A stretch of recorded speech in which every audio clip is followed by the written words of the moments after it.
नमस्कार दोस्तों, स्वागत है आपका हिंदी पाठशाला में। आज हम पढ़ेंगे यूजीसी नेट के सिलेबस में लगी हुई कहानी राजा निर्वंशिया, जिसके लेखक हैं कमलेश्वर।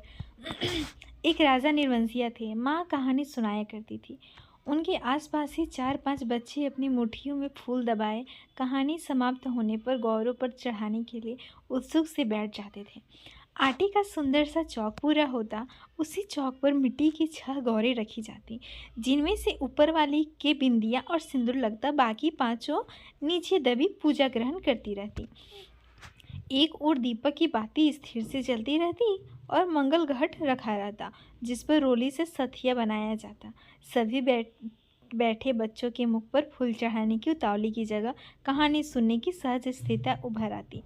एक राजा निर्वंशिया थे। माँ सुनाया करती थी। उनके राज में बड़ी खुशहाली थी। सब वर्ण के लोग अपना अपना कामकाज देखते थे। कोई दुखी नहीं दिखाई पड़ता था।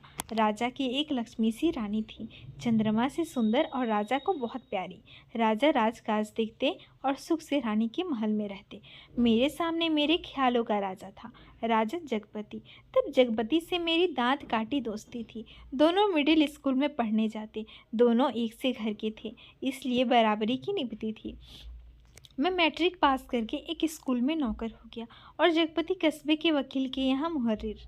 जिस साल जगपति मुहर्रिर हुआ उसी बस पर पास के गांव में उसकी शादी हुई, पर ऐसी लो हुई कि लोगों ने तमाशा बना देना चाहा।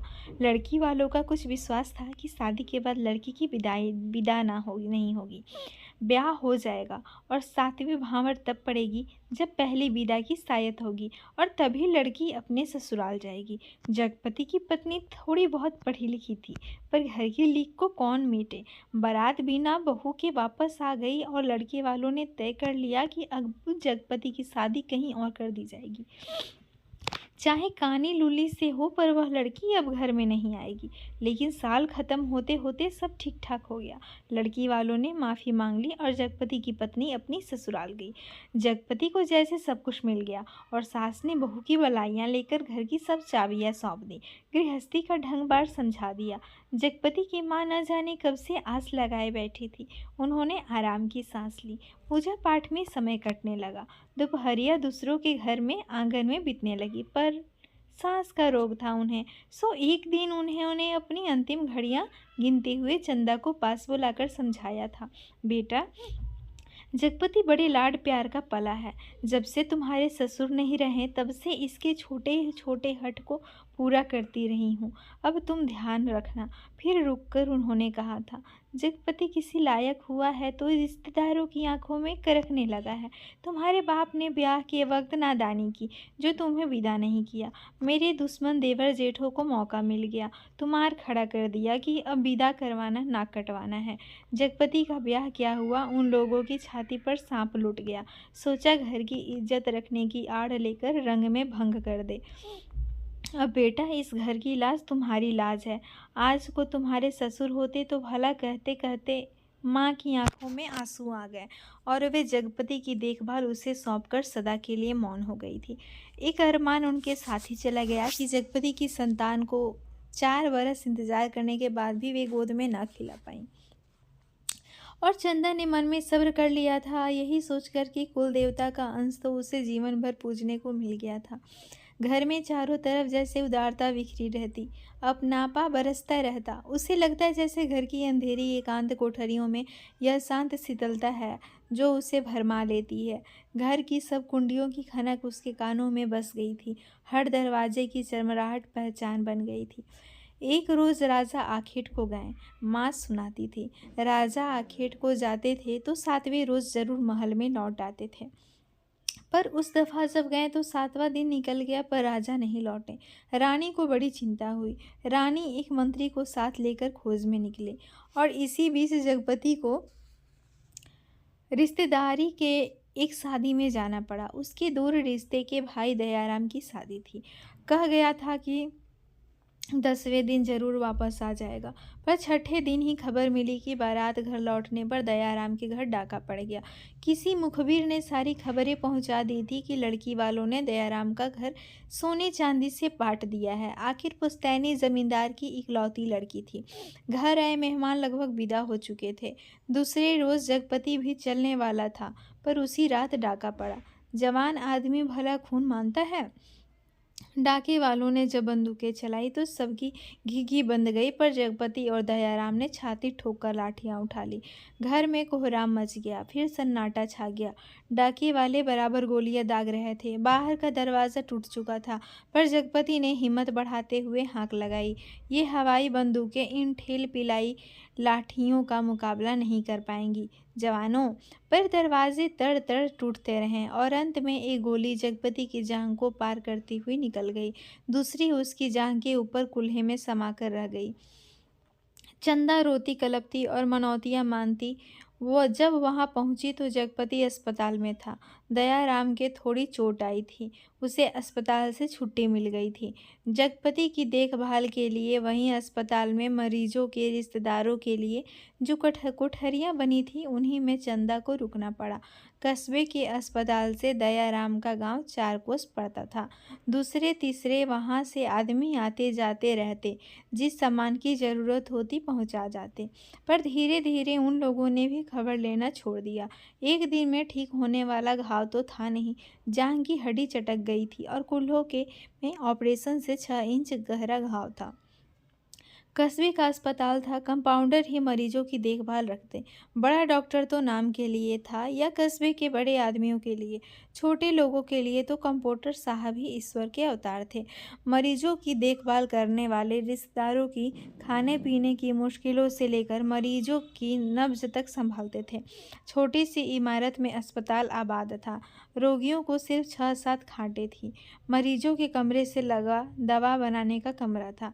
उसी में एक आराम कुर्सी थी और एक नीची सी मेज। उसी कुर्सी पर बड़ा डॉक्टर आकर कभी कभार बैठता था, नहीं तो बच्चन सिंह कंपाउंडर ही जमे रहते।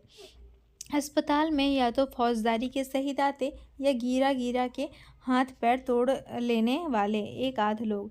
छठे छमासे कोई औरत दिख गई तो दिख गई, नहीं जैसे उन्हें कभी रोग घेरता ही नहीं था। कभी कोई बीमार पड़ती तो घर वाले हाल बता के 8-10 रोज की दवाई एक साथ ले जाते थे और फिर उसके जीने मरने की खबर तक न मिलती।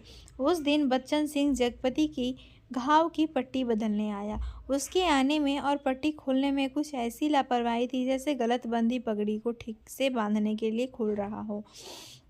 चंदा उसकी कुर्सी के पास ही सांस रोके खड़ी थी। वह और रोगियों से बात करता जा रहा था। इधर मिनट भर को देखता, फिर जैसे अभ्यस्त से उसके हाथ अपना काम करने लगते। पट्टी एक जगह खून से चिपक गई थी। जगपति बुरी तरह कराह उठा।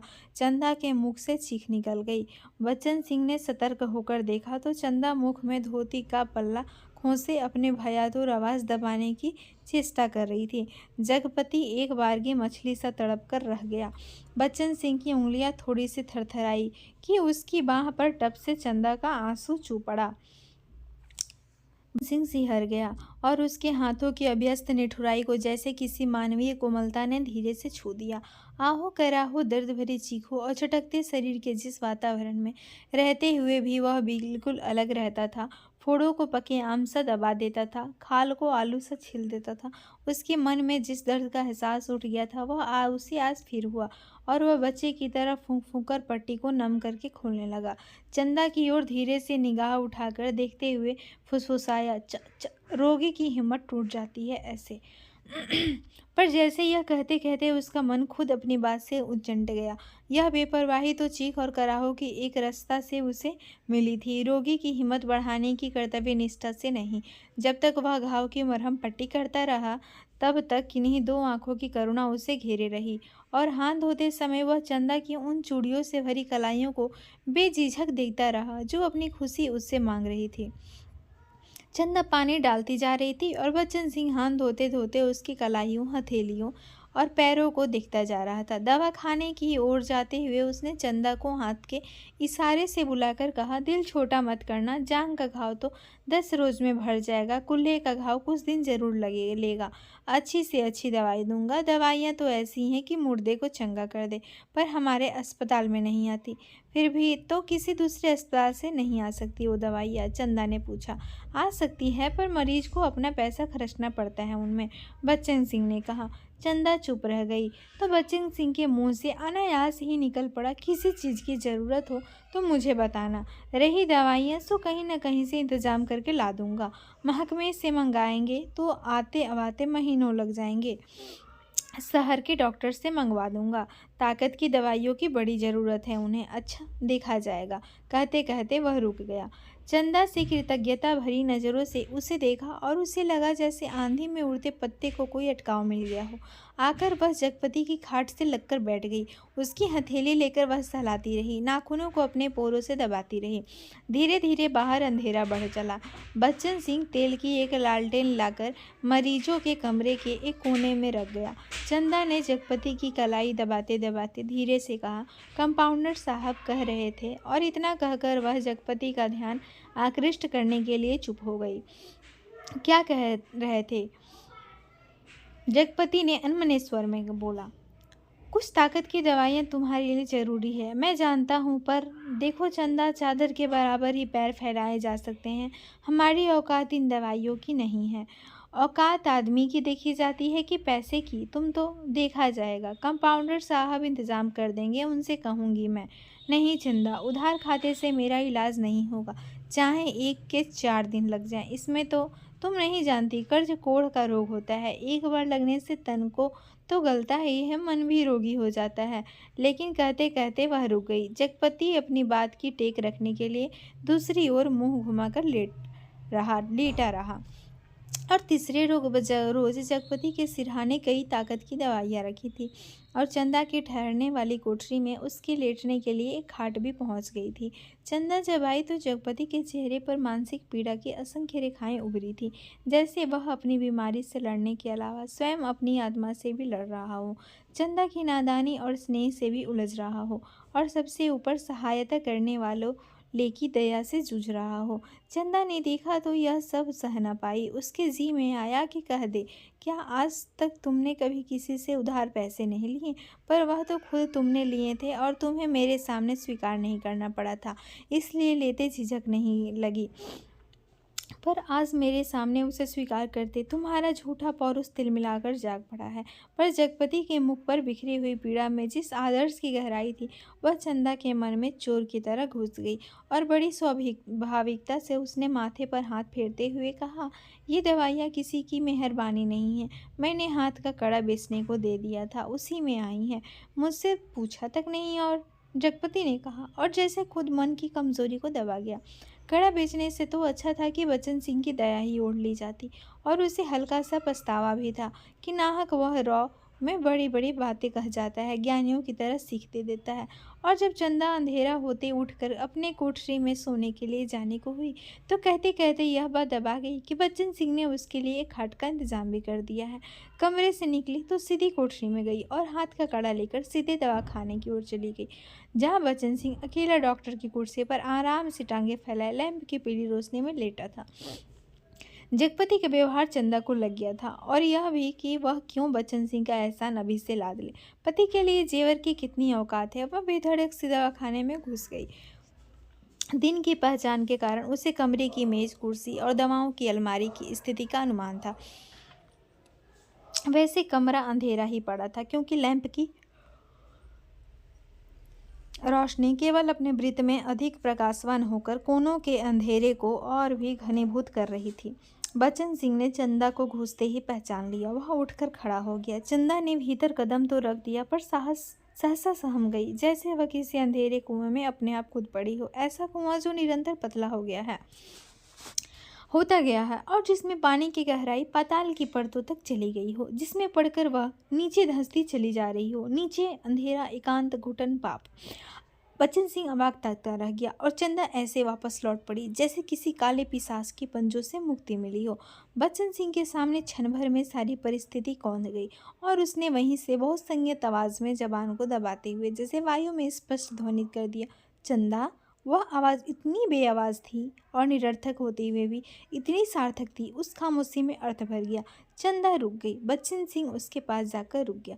सामने का घना पेड़ स्तब्ध खड़ा था, उसकी काली परछाई की परिधि जैसे एक बार फैलकर उन्हें अपने वृत्त में समेट लेती और दूसरे ही क्षण मुक्त कर देती। दवा खाने का लैंप सहसा भभक कर रुक गया और मरीजों के कमरे से एक कराह की आवाज़ दूर मैदान के छोर तक जाकर टूट गई।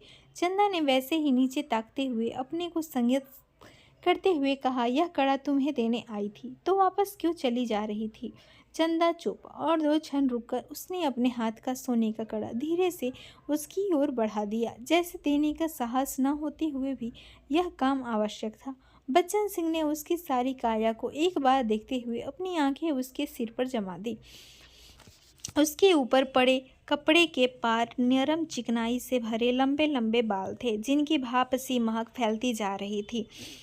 वह धीरे से बोला, लाओ।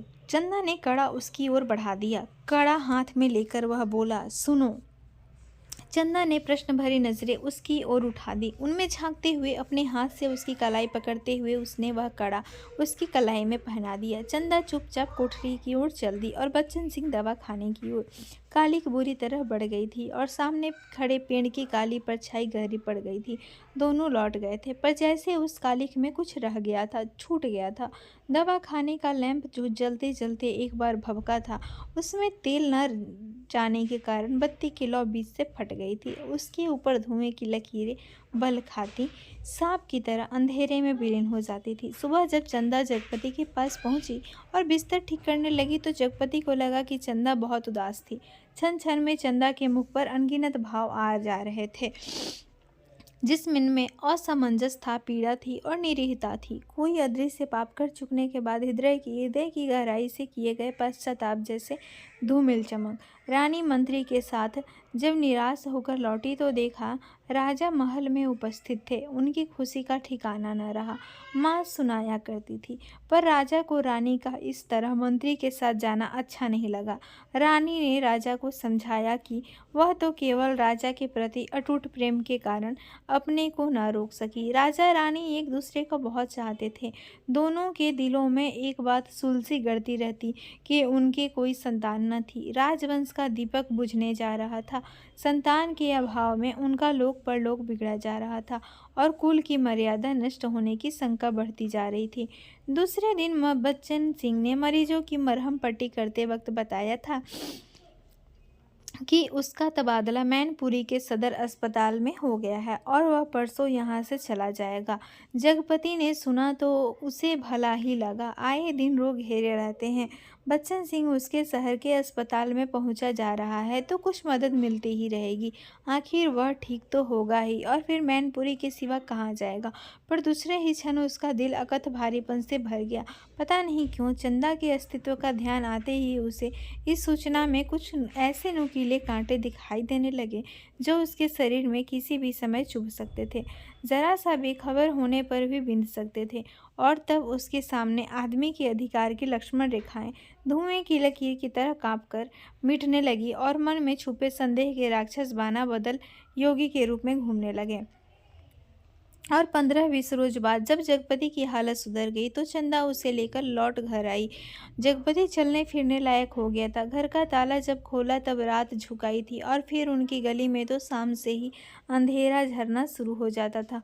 पर गली में आते ही उन्हें लगा जैसे कि वनवास काटकर राजधानी लौटे हों।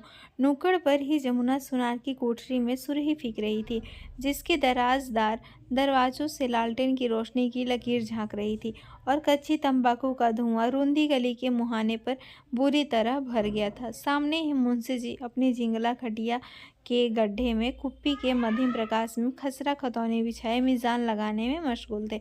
जब जगपति के घर का दरवाज़ा खड़का तो अंधेरे में उसकी चाची ने अपने जंगले से देखा और वहीं से बैठे बैठे अपने घर के भीतर ऐलान कर दिया, राजा निर्बंसिया अस्पताल से लौट आए, कुलमा भी आई है। ये शब्द सुनकर घर के अंधेरे बरोठे में घुसते ही जगपति हाँफ कर बैठ गया। झुंझलाकर चंदा से बोला, अंधेरे में क्या मेरे हाथ पैर तुड़वाओगे? भीतर जाकर लालटेन जला लाओ ना। तेल नहीं होगा इस वक्त, जरा ऐसे ही काम तुम्हारे कभी कुछ नहीं होगा, न तेल ना। कहते कहते जगपति एकदम चुप रह गया और चंदा को लगा कि आज पहली बार जगपति ने उसके व्यर्थ मातृत्व पर इतनी गहरी चोट कर दी, जिसकी गहराई की उसने कभी कल्पना नहीं की थी।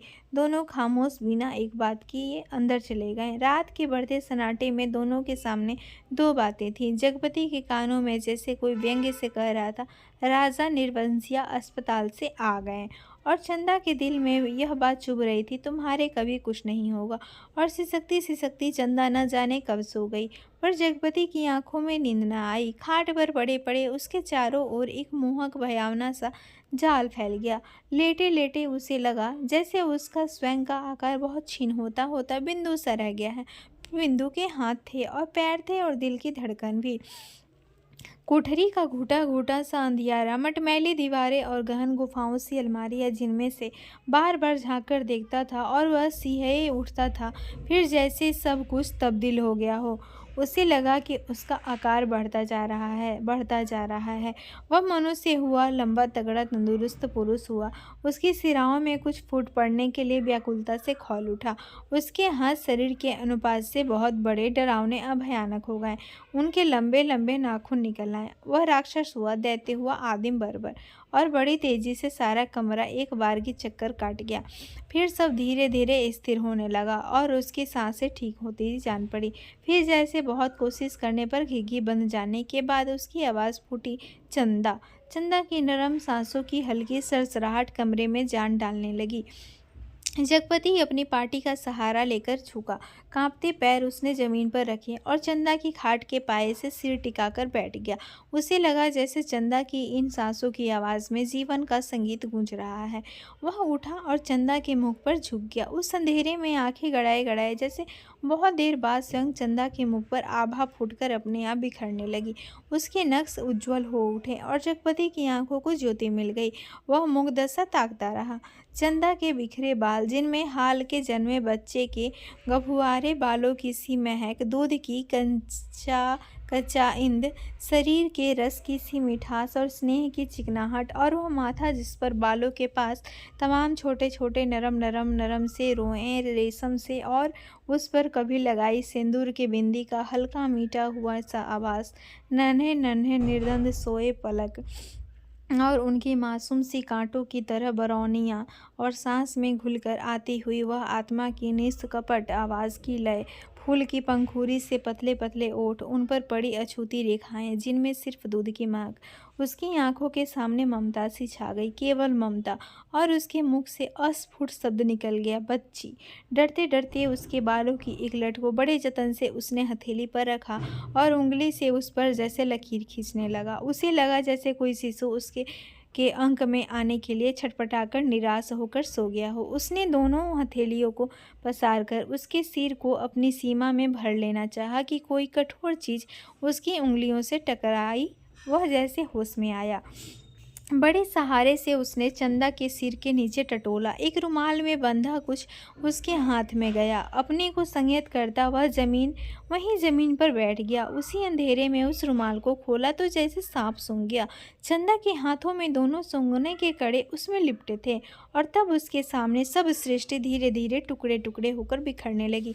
ये कड़े तो चंदा बेचकर उसका इलाज कर रही थी। वे सब दवाइयाँ और ताकत के टॉनिक। उसने तो कहा था, ये दवाइयाँ किसी की मेहरबानी नहीं है। मैंने हाथ के कड़े बेचने को दे दिए थे, पर उसका गला बुरी तरह सूख गया।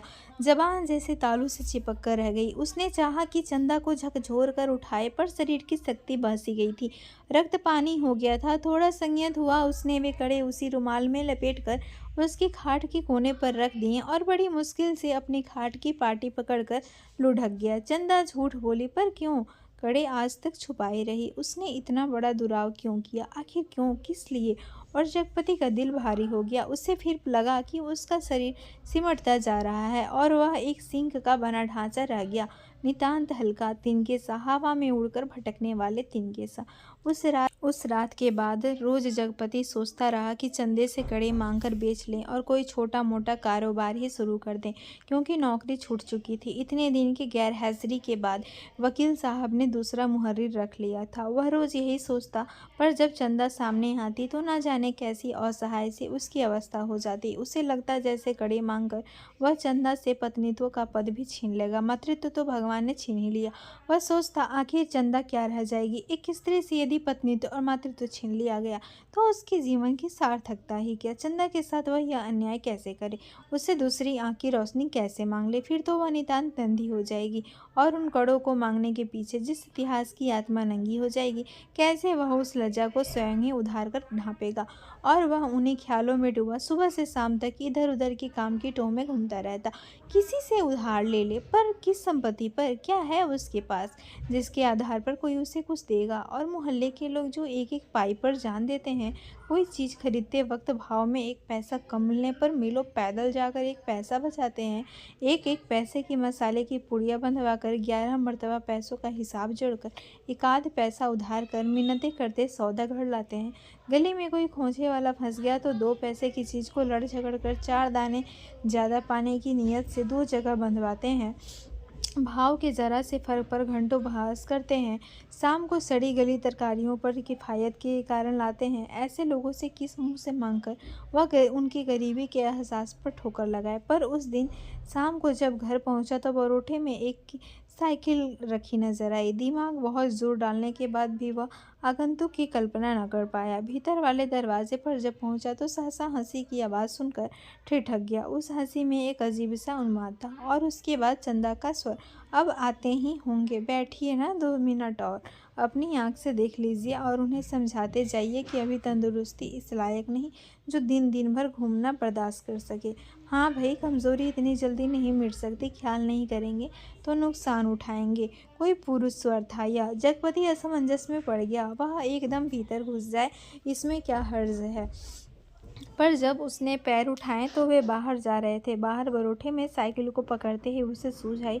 वहीं से जैसे अनजान बनता बड़े प्रयत्न से आवाज़ को खोलता चिल्लाया, अरे चंदा, यह साइकिल किसकी है, कौन मेहरबान। चंदा उसकी आवाज़ सुनकर कमरे से बाहर निकलकर जैसे खुशखबरी सुना रही थी, अपने कंपाउंडर साहब आए हैं, खोजते खोजते आज घर का पता पाए हैं, तुम्हारे इंतज़ार में बैठे हैं। कौन, बच्चन सिंह? अच्छा, वही तो मैं कहूँ, भला कौन, कहता जगपति पास पहुंचा और बातों में इस तरह उलझ गया जैसे सारी परिस्थिति उसने स्वीकार कर ली हो।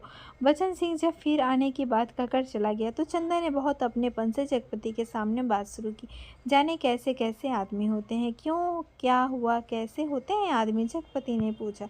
इतनी छोटी जान पहचान में तुम मर्दों के घर में न रहते घुस कर बैठ सकते हो, तुम तो उल्टे पैरों लौटाओगे। चंदा कहकर जगपति के मुंह पर कुछ इच्छित प्रतिक्रिया देख सकने के लिए नई गहरी निगाहों से ताकने लगी। जगपति ने चंदा की ओर ऐसे देखा जैसे यह बात भी कहने की या पूछने की है। फिर बोला, बच्चन सिंह अपनी तरह का आदमी है, अपनी तरह का अकेला होगा, पर कहते कहते चंदा रुक गई। आड़े वक्त काम आने वाला आदमी है, लेकिन उससे फ़ायदा उठा सकना जितना आसान है उतना मेरा मतलब है कि जिससे कुछ लिया जाएगा उसे दिया भी जाएगा। जगपति ने आंखें दीवार पर गड़ाते हुए कहा और चंदा उठकर चली गई। उस दिन के बाद बच्चन सिंह लगभग रोज ही आने जाने लगा। जगपति उसके साथ इधर उधर भी घूमता भी रहता। बच्चन सिंह के साथ वह जब तक रहता अजीब सी घुटन उसके दिल को बांध लेती और तभी जीवन की तमाम विषमताएं भी उसकी निगाहों के सामने उभरने लगती। आखिर वह स्वयं एक आदमी है बेकार। यह माना कि उसके सामने पेट पालने की कोई इतनी विकराल समस्या नहीं। वह भूखों नहीं मर रहा है, जाड़े में कांप नहीं रहा है, पर उसके 2 हाथ पैर हैं, शरीर का पिंजरा है जो कुछ मांगता है कुछ, और वह सोचता है यह कुछ क्या है, सुख? शायद हाँ, शायद नहीं। वह तो दुख में भी जी सकने का आदी है, अभाव में जीवित रह सकने वाला आश्चर्यजनक कीड़ा है। तो फिर वासना? शायद हाँ, शायद नहीं। चंदा का शरीर लेकर उसने उस क्षणिकता को भी देखा है। तो फिर धन? शायद हाँ, शायद नहीं। उसने धन के लिए अपने को खपाया है, पर वह भी तो इस अदृश्य प्यास को बुझा नहीं पाया। तो फिर क्या? वह कुछ क्या है जो उसकी आत्मा में नासुर सा रिश्ता रहता है, अपना उपचार मांगता है, शायद काम। हाँ, यही, बिल्कुल यही, जो उसके जीवन की घड़ियों को निपट सोना ना छोड़े, जिसमें वह अपनी शक्ति लगा सके, अपना मन डुबो सके, अपने को सार्थक अनुभव कर सके, चाहे उसमें सुख हो या दुख, अच्छा हो या सुरक्षा, शोषण हो या पोषण।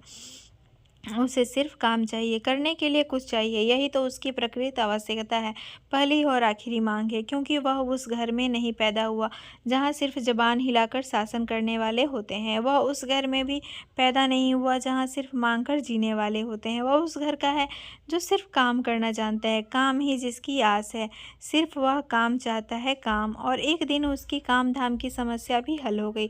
तालाब वाले ऊंचे मैदान के दक्षिण ओर जगपति की लकड़ी की टाल खुल गई, बोर्ड तक टंग गया, टाल की जमीन पर लक्ष्मी पूजन भी हो गया और हवन भी हुआ। लकड़ी को कोई कमी नहीं थी। गांव से आने वाली गाड़ियों को इस कारोबार में पैरे हुए आदमियों की मदद से मोल तोल करवा कर वहां गिरवा दिया गया। गांठें एक ओर रखी गई, चैलों को चट्टा करने से लग गया और गुद्दे चीरने के लिए डाल दिए गए। 2-3 गाड़ियों का सौदा करके टाल चालू कर दी गई। भविष्य में स्वयं पेड़ खरीद कर कटाने का तय किया गया। बड़ी बड़ी स्कीमें बनी कि किस तरह चलाने की, लकड़ी से बढ़ाते बढ़ाते एक दिन इमारती लकड़ी की कोठी बनेगी, चीरने की नई मशीन लगेगी। कारोबार बढ़ जाने पर बच्चन सिंह भी नौकरी छोड़कर उसी में लग जाएगा और उसने महसूस किया कि वह काम में लग गया है। अब 24 घंटे उसके सामने काम है, उसके समय का उपयोग है। दिन भर वह 1 घंटे के लिए किसी का मित्र हो सकता है, कुछ देर के लिए वह पति हो सकता है, पर बाकी समय, दिन और रात के बाकी घंटे, उन घंटों के अभाव को सिर्फ उसका अपना काम ही बढ़ सकता है। और अब वह कामदार है। वह कामदार तो था, लेकिन जब टाल की उस ऊंची जमीन पर पड़े छप्पर के नीचे तख्त पर वह गल्ला रखकर बैठता, सामने लगे लकड़ियों के ढेर, कटे हुए पेड़ के तने, जड़ों को लुढ़का हुआ देखता, तो एक निरीहता बरबस उसके दिल को बांधने लगती। उसे लगता एक व्यर्थ पिशाच का शरीर टुकड़े टुकड़े करके उसके सामने डाल दिया गया है, फिर इन पर कुल्हाड़ी चलेगी और इनके रेसे रेसे अलग हो जाएंगे, और तब इनकी ठठरियों को सुखाकर किसी पैसे वाले के हाथ पर तौलकर बेच दिया जाएगा। और तब उसकी निगाहें सामने खड़े ताड़ पर अटक जाती, जिसके बड़े बड़े पत्तों पर सुर्ख गर्दन वाले गिद्ध पर फड़फड़ाकर देर तक खामोश बैठे रहते। ताड़ का काला गड़ेरेदार तना और उसके सामने ठहरी हुई वायु में निसहाय कांपती भारहीन नीम की पत्तियां चकराती झड़ती रहती। धूल भरी धरती पर लकड़ी की गाड़ियों के पहियों की पड़ी हुई लिक धुंधली सी चमक उठती, और बगल वाले मूंगफली के पेंच की एक रस खरखराती आवाज़ कानों में भरने लगती। बगल वाली कच्ची पगडंडी से कोई गुजरकर टीले के ढलान से तालाब की नीचाई में उतर जाता, जिसके गंदले पानी में कूड़ा तैरता रहता, और सुअर कीचड़ में मुंह डालकर उस कूड़े को रौंदते दोपहर सिमटते और शाम की धुंध छाने लगती, तो वह लालटेन जलाकर छप्पर के खंभे की कील में टांग देता। और उसके थोड़ी ही देर बाद अस्पताल वाली सड़क से बच्चन सिंह एक काले धब्बे की तरह आता दिखाई पड़ता। गहरे पड़ते अंधेरे में उसका आकार धीरे धीरे बढ़ता जाता, और वह जगपति के सामने जब वह आकर खड़ा होता तो वह उसे बहुत विशाल सा लगने लगता, जिसके सामने उसे अपना अस्तित्व डूबता महसूस होता। एक आध बिक्री की बातें होती और तब दोनों घर की ओर चल देते। घर पहुंचकर बच्चन सिंह कुछ देर जरूर रुकता बैठता, इधर उधर की बातें करता। कभी मौका पड़ जाता तो जगपति और बच्चन सिंह की थाली भी साथ लग जाती। चंदा सामने बैठकर दोनों को खिलाती। बच्चन सिंह बोलता जाता, क्या तरकारी बनी है, मसाला ऐसा पड़ा है कि उसकी भी बहार है, और तरकारी का स्वाद भी ना मरा। होटलों में या तो मसाला ही मसाला रहेगा या सिर्फ तरकारी ही तरकारी। वाह वाह, क्या बात है अंदाज की। और चंदा बीच बीच में टोक कर बोलती जाती, इन्हें तो जब तक दाल में प्याज का भुना घी न मिले तब तक पेट ही नहीं भरता, या सिरका अगर इन्हें मिल जाए तो समझो सब कुछ मिल गया। पहले मुझे सिरका न जाने कैसा लगता था, पर अब ऐसा जबान चढ़ा है कि या इन्हें कागज़ सी पतली रोटी पसंद ही नहीं आती। अब मुझसे कोई पतली रोटी बनाने को कहे तो बनती ही नहीं, आदत पड़ गई है, और फिर मन ही नहीं करता। पर चंदा की आंखें बच्चन सिंह की थाली पर ही जमी रहती। रोटी निबटी तो रोटी परोस दी, दाल खत्म हुई नहीं हुई तो भी एक चमचा और परोस दी। और जगपति सिर झुकाए खाता रहता, सिर्फ एक गिलास पानी मांगता। और चंदा चौंक कर पानी देने से पहले कहती, अरे तुमने तो कुछ लिया भी नहीं। कहते कहते वह पानी दे देती और तब उसके दिल पर गहरी सी चोट लगती। न जाने क्यों वह खामोश की चोट उसे बड़ी पीड़ा दे जाती, पर वह अपने को समझा लेती, कोई मेहमान तो नहीं है, मांग सकते थे, भूख नहीं लगी। जगपति खाना खाकर टाल पर लेटने चला जाता, क्योंकि अभी तक कोई चौकीदार नहीं मिला था। छप्पर के नीचे तख्त पर जब वह लेटता तो अनायास ही उसके का दिल भर आता। पता नहीं कौन कौन से दर्द एक दूसरे से मिलकर तरह तरह की टीस, चटक और ऐंठन पैदा करने लगते। कोई एक रग दुखती तो वह सहलाता भी। जब सभी नसें चटकती हो तो कहाँ कहाँ राहत का अकेला हाथ सहलाए। लेटे लेटे उसकी निगाह ताड़ के उस ओर बनी पुख्ता कब्र पर जम जाती, जिसके सिराहने कंटीला बबूल का एकाकी पेड़ सुन्न सा खड़ा रहता। जिस कब्र पर एक पर्दा नशीन औरत बड़े लिहाज से आकर सवेरे सवेरे बेला और चमेली के फूल चढ़ा जाती, घूम घूम कर उसके फेरे लेती और माथा टेक कर कुछ कदम उदास उदास से चलकर एक कदम तेजी से मुड़कर बिसातियों के मोहल्ले में खो जाती। शाम होते ही फिर आती, एक दिया बारती और अगर की बत्तियाँ जलाती, फिर मुड़ते हुए ओढ़नी का पल्ला कंधों पर डालती और दिए की लौ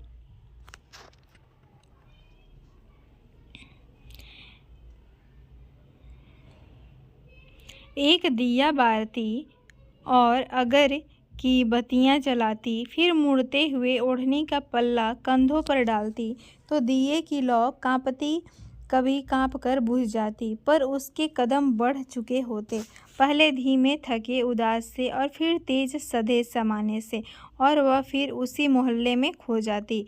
और तब रात की तन्हाइयों में बबूल के कांटों के बीच उस साए साए करते ऊंचे नीचे मैदान में जैसे उस कब्र से कोई रूह निकलकर निपट अकेले भटकती रहती। तभी ताड़ पर बैठे सुर्ख गर्दन वाले गिद्ध मनहूस सी आवाज़ में किलबिला उठते और ताड़ के पत्ते भयानकता से खड़बड़ा उठते। जगपति का बदन कांप जाता और वह भटकती रूह जिंदा रह सकने के लिए जैसे कब्र की ईंटों में बबूल के साया तले दुबक जाती। जगपति अपनी टांगों को पेट से भींचकर कंबल से मुंह छुपा औंधा लेट जाता।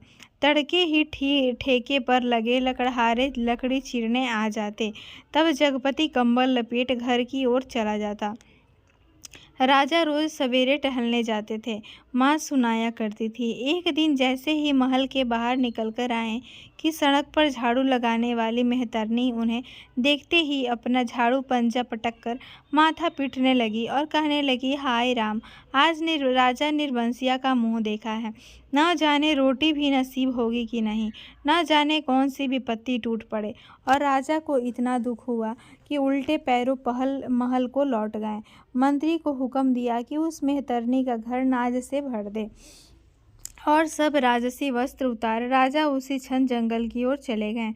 उसी रात रानी को सपना हुआ कि कल की रात तेरी मनोकामना पूरी करने वाली है। रानी बहुत पछता रही थी, पर फौरन ही राजा को खोजती खोजती उस सराय में पहुंच गई जहां वह टिके हुए थे। रानी भेष बदलकर सेवा करने वाली भटियारिन बनकर राजा के पास रात में पहुंची, रात भर उनके साथ रही और सुबह राजा के जगने से पहले सराय छोड़ महल में लौट गई। राजा सुबह उठकर दूसरे देश की ओर चले गए। 2 ही दिनों में राजा के निकल जाने की खबर राज भर में फैल गई।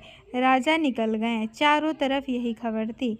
और उस दिन टोले मोहल्ले के हर आंगन में बरसात के मेह की तरह यह खबर बरस कर फैल गई कि चंदा के बाल बच्चा होने वाला है।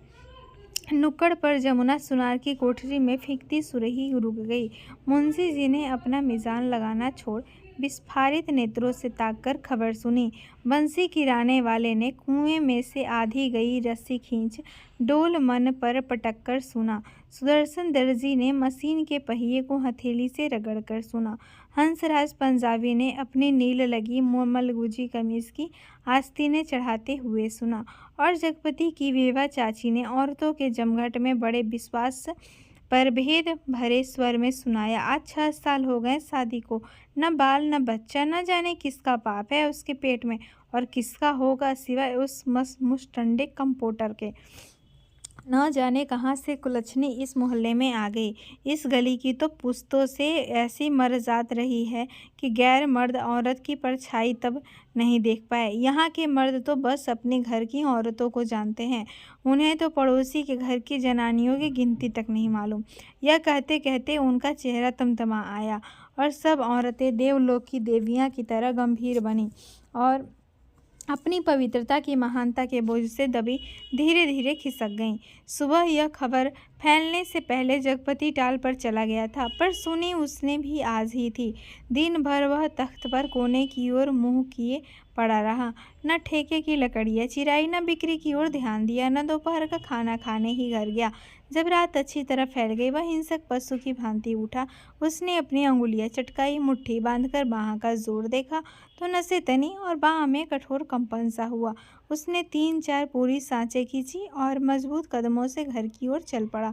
मैदान खत्म हुआ, कंकड़ की सड़क आई, सड़क खत्म हुई, गली आई, पर गली के अंधेरे में घुसते वह सहम गया, जैसे किसी ने अदृश्य हाथों से उसे पकड़कर सारा रक्त निचोड़ लिया। उसकी फटी हुई शक्ति की नस पर हिम शीतल होठ रखकर सारा रस चूम लिया और गली के अंधेरे की ही कारत भरी कालिख और भी भारी हो गई, जिसमें घुसने के से उसकी सांस रुक जाएगी, घुट जाएगी।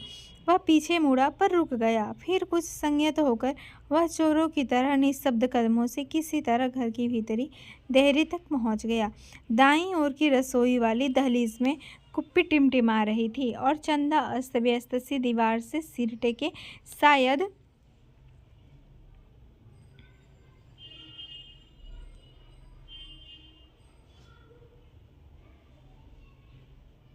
दाईं ओर की रसोई वाली दहलीज में कुप्पी टिमटिमा रही थी और चंदा अस्त व्यस्त सी दीवार से सिर टिके शायद आसमान निहारते निहारते सो गई थी। कुप्पी का प्रकाश उसके आधे चेहरे को उजागर किए था और आधा चेहरा गहन कालिमा में डूबा दृश्य था। वह खामोशी से खड़ा ताकता रहा। चंदा के चेहरे पर नारित्व की प्रौढ़ता आज उसे दिखाई दी। चेहरे की सारी कमनीयता न जाने कहाँ खो गई थी, उसका अछूतापन न जाने कहाँ लुप्त हो गया था। फूला फूला मुख जैसे टहनी से तोड़े फूल को पानी में डालकर ताज़ा किया हो गया हो, जिसकी पंखुड़ियों में टूटन की सुरमई रेखाएं पड़ गई हो, पर भीगने से भारीपन आ गया हो। उसके खुले पैर पर उसकी निगाह पड़ी तो सूजा सा लगा, एड़ियाँ भरी सूजी सी और नाखूनों के पास अजब सा सूखापन। जगपति का दिल एक बार ममोस उठा। उसने चाहा कि बढ़कर उसे उठा ले, अपने हाथों से उसका पूरा शरीर छू छू कर सारा कलुष पोंछ दे, उसे अपनी सांसों की अग्नि में तपाकर एक बार फिर पवित्र कर ले और उसकी आंखों की गहराई में झांककर कहे, देवलोक से किस शापवश निर्वासित हो तुम इधर आ गई चंदा? यह शाप तो अमिट था। तभी चंदा ने हड़बड़ाकर आंखें खोली। जगपति को सामने देख उसे लगा कि वह एकदम नंगी हो गई है। अतिशय लज्जित हो उसने अपने पैर समेट लिए, घुटनों से धोती नीचे सरकाई और बहुत संयत से उठकर रसोई के अंधेरे में खो गई। जगपति एकदम हताश हो वही कमरे की देहरी पर चौखट से सिर टिका बैठ गया। नजरें कमरे में गई तो लगा कि पराये स्वर यहाँ गूंज रहे हैं, जिनमें चंदा का भी एक है। एक तरफ घर के कोने से हर कोने से अंधेरा सैलाब की तरह बढ़ता आ रहा था। एक अजीब निस्तब्धता, असमंजस, गति पर पथभ्रष्ट, सलकलें पर आकारहीन। खाना खा लेते चंदा का स्वर कानों में पड़ा। वह अनजाने में ऐसे उठा जैसे तैयार बैठा हो। उसकी बात की आज तक उसने अवज्ञा न की थी। खाने तो बैठ गया पर कौड़ नीचे नहीं सरक रहा था। तभी चंदा ने बड़े सधे शब्दों में कहा, कल मैं गांव जाना चाहती हूँ। जैसे वह इस सूचना से परिचित था। बोला, अच्छा। चंदा फिर बोली, मैंने बहुत पहले घर चिट्ठी डाल दी थी, भैया कल लेने आ रहे हैं। तो ठीक है। जगपति वैसे ही डूबा डूबा बोला। चंदा का बांध टूट गया और वह वहीं घुटनों में मुंह दबाकर कातर सी फफक फफक कर रो पड़ी। न उठ सकी न हिल सकी। जगपति क्षण भर को विचलित हुआ, पर जैसे जम जाने के लिए उसके होठ फड़के और क्रोध के ज्वालामुखी को जबरन दबाते हुए भी वह फूट पड़ा। यह सब मुझे क्या दिखा रही है बेशरम बेगैरत? उस वक्त नहीं सोचा था जब जब मेरी लाश तले, तब तब की बात झूठे से सखियों के बीच चंदा का स्वर फूटा, लेकिन जब तूने मुझे बेच दिया। एक भरपूर हाथ चंदा की कनपटी पर आग सुलग लगाता पड़ा और जगपति अपनी हथेली दूसरी से दबाता खाना छोड़ कोठरी में घुस गया और रात भर कुंडी चढ़ाए उसी कालिख में घुटता रहा। दूसरे दिन चंदा घर छोड़कर अपने गांव चली गई। जगपति पूरा दिन और रात टाल पर ही काट देता, उसी वीराने में, तालाब के बगल, कब्र बबूल और ताड़ के पड़ोस में। पर मन मुर्दा हो गया था। जबरदस्ती वह अपने को वहीं रोके रहता। उसका दिल होता कहीं निकल जाए, पर ऐसी कमजोरी उसके तन और मन को खोखला कर गई थी कि चाहने पर भी वह न जा पाता। हिकारत भरी नजरें सहता, पर वहीं पड़ा रहता। काफी दिनों बाद जब नहीं रहा गया तो एक दिन जगपति घर पर ताला लगा नज़दीक के गांव में लकड़ी कटाने चला गया। उसे लग रहा था कि अब वह पंगु हो गया है, बिल्कुल लंगड़ा, एक रेंगता कीड़ा जिसके न आंखें न कान न मन न इच्छा। वह उस बाग में पहुंच गया जहां खरीदे पेड़ कटने थे। दो आरे वालों ने पतले पेड़ के तने पर आरा रखा और कर कर का आबाद शोर शुरू हो गया। दूसरे पेड़ पर बनने और शकुरे की कुल्हाड़ी बज उठी और गांव से दूर उस बाग में एक लयपूर्ण शोर शुरू हो गया। जड़ पर कुल्हाड़ी पड़ती तो पूरा पेड़ थर्रा जाता। करीब के खेत की मेड़ पर बैठे जगपति का शरीर भी जैसे कांप कांप उठता। चंदा ने कहा था, लेकिन जब तुमने मुझे बेच दिया, क्या वह ठीक कहती थी? क्या बच्चन सिंह ने टाल के लिए जो रुपए दिए थे उसका ब्याज इधर चुकता हुआ? क्या सिर्फ वही रुपए आग बन गए जिसकी आँच में उसकी सहनशीलता, विश्वास और आदर्श मोम से पिघल गए? शकूरे बाग से लगे दड़े पर से किसी ने आवाज़ लगाई। सकूरे ने कुल्हाड़ी रोककर वहीं से हाँक लगाई। कोने के खेत से लीक बनी है, जरा मेड़ मारकर नंगा ला गाड़ी। जगपति का ध्यान भंग हुआ। उसने मुड़कर दड़े पर आंखें गड़ाई। दो भैंसा गाड़ियां लकड़ी भरने के लिए आ पहुंची थी। सकूरे ने जगपति के पास आकर कहा, एक गाड़ी का भुर्त तो हो गया, बल्कि 1.5 का। अब इस पतरिया पेड़ को ना छांट दें। जगपति ने उस पेड़ की ओर देखा जिसे काटने के लिए सकूरे ने इशारा किया था। पेड़ की शाख हरी पत्तियों से भरी थी। वह बोला, अरे यह तो हरा है, अभी से छोड़ दो। हरा होने से क्या उखड़ तो गया है, न फूल का न फल का। अब कौन इसमें फल फूल आएंगे? 4 दिन में पत्ती छुरा जाएगी। सकूरे ने पेड़ की ओर देखते हुए उस्तादी अंदाज से कहा, जैसा ठीक समझो तुम। जगपति ने कहा और उठकर मेड़ पक्के कुएं पर पानी पीने चला गया। दोपहर ढलते गाड़ियां भरकर तैयार हुई और शहर की ओर रवाना हो गई। जगपति को उनके साथ आना पड़ा। गाड़ियां लकड़ी से लदी शहर की ओर चली जा रही थी और जगपति गर्दन झुकाए कच्ची सड़क की धूल में डूबा भारी कदमों से धीरे धीरे उन्हीं की बजती घंटियों के साथ निर्जीव सा बढ़ता जा रहा था। कई बरस बाद राजा प्रदेश से बहुत सा धन कमाकर गाड़ी में लादकर अपने देश की ओर लौटे। माँ सुनाया करती थी, राजा की गाड़ी का पहिया महल से कुछ दूर पतेल की झाड़ी में उलझ गया। हर तरह कोशिश की पर पहिया न निकला। तब एक पंडित ने बताया कि संकट के दिन का जन्म बलमा बालक अगर अपने घर की सुपारी लाकर इसमें छुआ दे तो पहिया निकल जाएगा। वहीं 2 बालक खेल रहे थे। उन्होंने यह सुना तो कूदकर पहुंचे और कहने लगे कि हमारी पैदाइश संकट की है, पर सुपारी तब लाएंगे जब तुम आधा धन देने का वादा करो। राजा ने बात मान ली। बालक दौड़े दौड़े घर गए, सुपारी लाकर छुआ दी, फिर घर का रास्ता बताते बताते आगे चले। आखिर गाड़ी महल के सामने उन्होंने रोक ली। राजा को बड़ा अचरज हुआ कि हमारे ही महल में ये 2 बालक कहाँ से आ गए। भीतर पहुंचे तो रानी खुशी से बेहाल हो गई, पर राजा ने पहले उन बालकों के बारे में पूछा तो रानी ने कहा, ये दोनों बालक उन्हीं के राजकुमार हैं। राजा को विश्वास नहीं हुआ। रानी बहुत दुखित हुई। गाड़ियां जब टाल पर आकर लगीं तब और जगपति तख्त पर हाथ पैर ढीले करके बैठ गया तो पगडंडी से गुजरते मुंशी जी ने उसके पास आकर बताया, अभी उस दिन वसूली में तुम्हारे ससुराल के नज़दीक एक गांव में जाना हुआ तो पता लगा कि 15-20 दिन हुए चंदा की लड़का हुआ है। और फिर जैसे मोहल्ले में सुनी सुनाई बातों पर पर्दा डालते हुए बोले, भगवान के राज में देर है अंधेर नहीं जगपति भैया। जगपति ने सुना तो पहले उसने गहरी नज़रों से मुंशी जी को ताका, पर वह उनके तीर का निशाना ठीक ठीक नहीं खोज पाया, पर सब कुछ सहन करते हुए बोला, देर और अंधेर दोनों है। अंधेर तो सरासर है, तिरिया चरित्र है, सब बड़े बड़े हार गए हैं। कहते कहते मुंशी जी रुक गए, पर कुछ इस तरह जैसे कोई बड़ी भेद भरी बात है जिसे उनकी गोल होती हुई आंखें समझा देंगी। जगपति मुंशी जी की तरफ ताकता रह गया। मिनट भर मनहूस सा मौन छाया रहा। उसे तोड़ते हुए मुंशी जी बड़ी दर्द भरी आवाज में बोले, सुन तो लिया होगा तुमने? क्या? कहने को जगपति कह गया, पर उसे लगा कि अभी मुंशी जी उस गांव में फैली बातों को ही बड़ी बेदर्दी से कह डालेंगे। उसने नाहक पूछा। तभी मुंशी जी ने उसकी नाक के पास मुंह ले जाते हुए कहा, चंदा दूसरे के घर बैठ रही है, कोई मधुसूदन है वहीं का, पर बच्चा दीवार बन गया है। चाहते तो वो यही है कि मर जाए तो रास्ता खुले, पर राम जी की मर्जी। सुना है बच्चा रहते भी वह चंदा को बैठाने को तैयार है। जगपति की सांस गले में अटक कर रह गई। बस आंखें मुंशी जी के चेहरे पर पथराई सी जड़ी थी। मुंशी जी बोले, अदालत से बच्चा तुम्हें मिल सकता है, अब काहे का शर्म लिहाज अपना कहकर किस मुंह से मांगू बाबा? हर तरफ तो कर्ज से दबा हूँ, तन से, मन से, पैसे से, इज्जत से, किसके बल पर दुनिया संजोने की कोशिश करूँ? कहते कहते वह अपने में खो गया। मुंशी जी वहीं बैठ गए। जब रात झुक आई तो जगपति के साथ ही मुंशी जी भी उठे। उसके कंधे पर हाथ रखे वे उसे गली तक लाए। अपनी कोठरी आने पर पीठ सहलाकर उन्होंने उसे छोड़ दिया। वह गर्दन झुकाए गली के अंधेरे में उन्हीं ख्यालों में डूबा ऐसे चलता चला आया जैसे कुछ हुआ ही ना हो, पर कुछ ऐसा बोझ था जो न सोचने देता था और न समझने। जब चाची की बैठक के पास से गुजरने लगा तो सहसा उसके कानों में भनक पड़ी, आ गए सत्यानाशी कुलबोरन। उसने ज़रा नज़र उठाकर देखा तो गली की चाची भौजाइयाँ बैठक में जमा थी और चंदा की चर्चा छिड़ी थी, पर वह चुपचाप निकल गया। इतने दिनों बाद ताला खोला और बरोठे के अंधेरे में कुछ सूझ न पड़ा तो एकाएक वह रात उसकी आंखों के सामने घूम गई।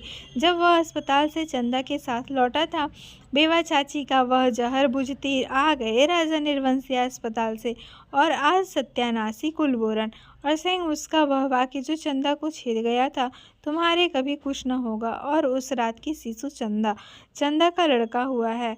वह कुछ और जनती, आदमी का बच्चा न जनती, वह कुछ भी जनती, कंकड़ पत्थर, वह नारी न बनती, बच्ची ही बनी रहती। उस रात की शिशु चंदा। पर चंदा यह सब क्या करने जा रही है? उसके जीते जी वह दूसरे के घर बैठने जा रही है। कितने बड़े पाप में धकेल दिया चंदा को, पर उसे भी तो कुछ सोचना चाहिए। आखिर क्या? पर मेरे जीते जी तो यह सब अच्छा नहीं। वह इतनी घृणा बर्दाश्त करके भी जीने को तैयार है, या मुझे जलाने को। वह मुझे नीच समझती है, कायर। नहीं तो एक बार खबर तो लेती, बच्चा हुआ तो पता लगता। पर नहीं, वह उसका कौन है? कोई भी नहीं।